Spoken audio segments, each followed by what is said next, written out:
picture dito. Magandang gabi po sa kanilang lahat. Tayo po ngayon ay narito sa cooking show ng Panlasang Pinoy. Picture. Atin po ngayon pag-aaralan kung paano magluto ng maha de blanca at tuna carbonara. Ang ating pong chef ngayon, si Tita Jing at si Tita Grace. At ang ating audience. Ang ating pong mga audience ay si Yaya Joke Hi, Yaya and si Jo. Kayla. Si Yaya Jo. Hi. Hi! Say hi, Ate Kayla. Say hi. Hi!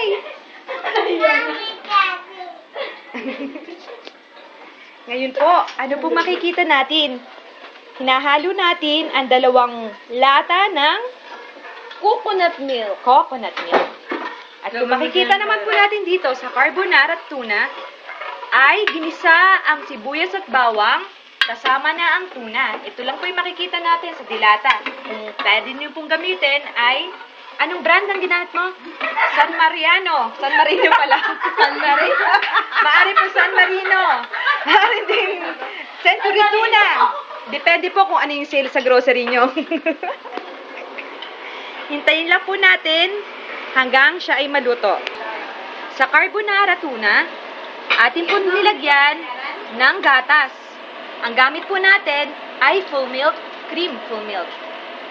Atin po ba ibubuhos ang buong bote? Bombote. Buong pack. Ito pong sauce na ito ay enough para sa ilang kilo ng pasta. Mga 1 kilo? Mga 1 kilo. More than one. More than 1 kilo. Yan lang po. Hayaan lang po natin itong humalo sa tuna at ating pakukuluin. Kita po natin dito, nakabukod po para sa maha de blanca ay pinaghalo-halong. Hindi ko alam kung ano yung ingredients na nilagay dito. Ano, Cornstarch, milk, cornstarch. and corn.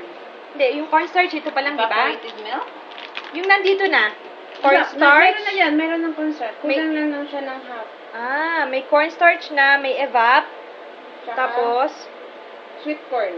yun lang, tatlo. 1:4. Ng cornstarch, tapos isang ganyang cornstarch, tas 4 na milk. Na Sweet ganyan na corn milk. cream at saka sweet corn na buo. Haluin lang pong mabuti nang hindi magbuo-buo ang ating cornstarch at maging mapino ito sa panlasa ng mga Pinoy.